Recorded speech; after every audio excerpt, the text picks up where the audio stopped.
வீட்டுக்கு ஒரு தேவதை வந்துவிட்டாள். பூஜையை முடித்துவிட்டு ஹாலில் வந்து அமர்ந்த ராஜலட்சுமி கணவன் சுந்தர்ராஜனை பார்த்து, ஏனங்க, நம்ம பவித்ரா கல்யாணம் முடிவானதும் தான் மனசு நிம்மதியாச்சு என்றாள். உண்மையிலேயே பெரிய பாரம் இறங்கிய மாதிரி தான் இருக்கு என்றார் சுந்தர்ராஜன். அப்பா, மாப்பிள்ளை விஜய் ஸ்மார்ட்டாக இருக்கிறார். மல்டிநேஷ்னல் கம்பெனியில் நல்ல வேலை. பவி அதிர்ஷ்டசாலி தான் என்றார் ராஜியின் செல்ல மகன் ஆகாஷ். விஜய் தங்கை ரித்திகா கூட நல்ல கலகலப்பாக பழகுறா என்று பவியின் அண்ணி அபிராமியும் தன் பங்குக்கு மகிழ்ச்சியை வெளிப்படுத்த வீடே கலகலப்பானது. ஆகாஷ், கல்யாணத்தை சிறப்பாக நடத்திடணும். ஒரு குறையும் வைக்கக்கூடாது. மடமடவன வேலையை பார்க்க வேண்டும். முதல்ல கல்யாண மண்டபம் முடிவு பண்ண வேண்டும். அப்புறம்தான் மற்ற வேலையெல்லாம். பட்ஜெட் போட்டுக்குவோம்ப்பா. நான் ஆஃபீஸில் லோன் போடுகிறேன் என்றான் ஆகாஷ். மாமா, நானும் ஆஃபீஸில் லோன் போடுறேன் என்றாள் அபி. அபி, தேவைப்பட்டா பார்த்துக்கலாமா, இப்போ நீ லோன் போட வேணாம் என்றார் சுந்தர்ராஜன். பவித்ராவும் அபிராமி கடைக்கு போய் வாங்க வேண்டியதெல்லாம் வாங்கி வந்தார்கள். அபிராமி ஆஃபீஸுக்கு லீவ் போட்டு அவ்வப்போது அத்தைக்கு உதவியாக எல்லா வேலையும் இழுத்து போட்டுக்கொண்டு செய்தாள். இரவு அந்நிய ரூமுக்குள் நுழைந்தாள் பவி. எல்லா வேலையும் முடித்த பிறகு திருமண அழைப்புதல்களில் அட்ரஸ் எழுதி கொண்டிருந்த அபிராமியை பார்த்து கண் கலங்கினாள் பவி. அசடு, எதுக்கு கண் கலங்குற? கல்யாண பயமா என்றால் கேலியாக. எவ்வளோ அன்பா இருக்கிறீங்க. கலையரசியாவது உங்கள் கூட பிறந்த தங்க, நான் உங்களுக்கு நாத்தனார். ஆனால் வித்தியாசம் இல்லாமல் எப்படி செய்கிறீங்க என்றால் பவி. எனக்கு நீயும் ஒன்று தான், கலையும் ஒன்று தான். கலை என் கூட பிறந்தவ, நீ ஆகாஷ் கூட பிறந்தவ. என்ன வித்தியாசம் சொல்லு என்றாள். இருந்தாலும் அண்ணி, உங்கள் மனசு யாருக்கும் வராது என்று சொல்லி அவளை கட்டி கொண்டாள். கல்யாணம் ஜாம் ஜாம் என முடிந்தது.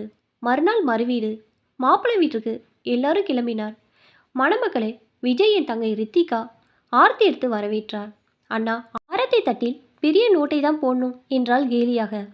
100 ரூபாய் நோட்டை விஜய் எடுக்க 500 ரூபாய் போட்டால்தான் உள்ளே விடுவேன் என்று ரித்திகா முரண்டு பண்ணினாள்.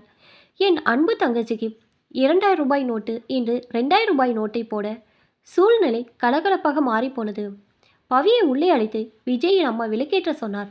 பால் காஜி பூஜை பண்ண விருந்து முடிந்தது. எல்லாரும் ஓய்வாக அமைந்தனர். பவி, நீ மாடியில் போய் உன் அறையில் ஓய்வெடு என்று மாமியார் சொல். காலையில் கட்டிய பட்டுப்புடவை கசகசக சீரை மாற்றி வருகிறேன் என்று சொல்லி கிளம்பினாள் பவி. மகளுடன் கூடவே படியேறினாள் ராஜி. ரூமுக்குள் நுழைந்த தாழ் போட்டவள், பவி, உன் மாமியார் நல்லவங்களாதான் தெரியுறாங்க. நாத்தனா ஒருத்தி இருக்காளே, அவ அம்மா கிட்ட ஏதாவது ஓதாம இருக்கணும். முதல்ல கரெக்டாயிரு. ஆர்த்தி தட்டுக்கே 500 ரூபாய் கேட்குறா. மாப்பிள்ளையும் தாளாரமா 2000 ரூபாய் நோட்டை போடுறாரு. அண்ணன்கிட்ட என்ன பிடுங்க முடியுமா அதை பிடுங்கணும்னு பார்ப்பா. ரொம்ப இடம் கொடுக்காத. மாமியார்கிட்டே பார்த்து நடந்துக்கும். என்னால் இவ்வளோதான் செய்ய முடியும்னு கட் அண்ட் ரைட்டாக சொல்லிடு. உன்னை புழிஞ்சு எடுத்துட போகிறாங்க. மாப்பிள்ளைய கைக்குள்ளே போட்டுக்க. அவர் உன்னை கேட்டு தான் எதையும் செய்கிற மாதிரி பார்த்துக்க. மாப்பிள்ளை குடும்பத்துக்கு ரொம்ப செலவழிக்காமல் பார்த்துக்க. அம்மா, நிறுத்துறியா உன் அபத்தமான அட்வைஸை கத்தினாள் பவி. நான் என்னடி புதுசாக சொல்லிட்டேன்? கல்யாணமாகும் பொண்ணுக்கு அவங்க அம்மா பூந்த வீட்டில் எப்படி இருக்கணும் சொல்கிறத தானே சொல்கிறேன். போதுமா உன் அட்வைஸ்? அபி அண்ணி கல்யாணமாகி நம்ம வீட்டுக்கு வந்தாங்களே, அப்போ அவங்க அம்மா இப்படி தான் அட்வைஸ் பண்ணினாங்களா? அவங்க சொல்லி அதை அண்ணி கேட்டிருந்தா உனக்கு ஒரு நல்ல மருமக, எனக்கு ஒரு நல்ல அண்ணி கிடச்சிருப்பாங்களா? அண்ணி என்னை கூட பிறந்த தங்கச்சியாக நினச்சி பார்த்து பார்த்து செய்கிறாங்க. நானும் அப்படி தான் இருப்பேன். இந்த குடும்பத்துக்கு ஒரு நல்ல மருமகளாக என் கடமையை செய்வேன். ரித்திகாவுக்கு ஒரு நல்ல அண்ணியாக இருப்பேன். உன்னை போல அம்மாக்களோட போதனையால் தான் கல்யாணம் ஆன பெண்கள் புகுந்த வீட்டோட ஒட்ட முடியாமல் தவிக்கிறாங்க. புகுந்த வீட்டு உறவுகளை எதிரியாக பார்க்குறாங்க. தயவுசெய்து நீயும் அந்த தப்பை செய்யாத. நான் நல்லபடியாக நடந்து உனக்கும் அப்பாவுக்கும் நல்ல பேர் வாங்கி கொடுக்கணும்னு நினை என்றால் உறுதியாக. தற்செயலாக மாடிக்கு வந்த ரித்திகாவின் காதில் இந்த வார்த்தைகள் விழ கண்கள் கலங்கியது. அண்ணி, நானும் உங்களை போலவே இருப்பேன். உங்களோட பாசத்தோடு பழகுவேன். எல்லாவற்றையும் விட நான் கல்யாணமாகி புகுந்த வீடு போகும்போது உங்கள் வார்த்தைகள் கண்டிப்பாக என் காதில் ஒலிக்கும். இந்த வீட்டை ஆள ஒரு தேவதை வந்துவிட்டாள் என்று நினைத்தபடி அந்த இடத்தை விட்டு நகர்ந்தாள் ரித்திகா நிறைந்த மனத்துடன்.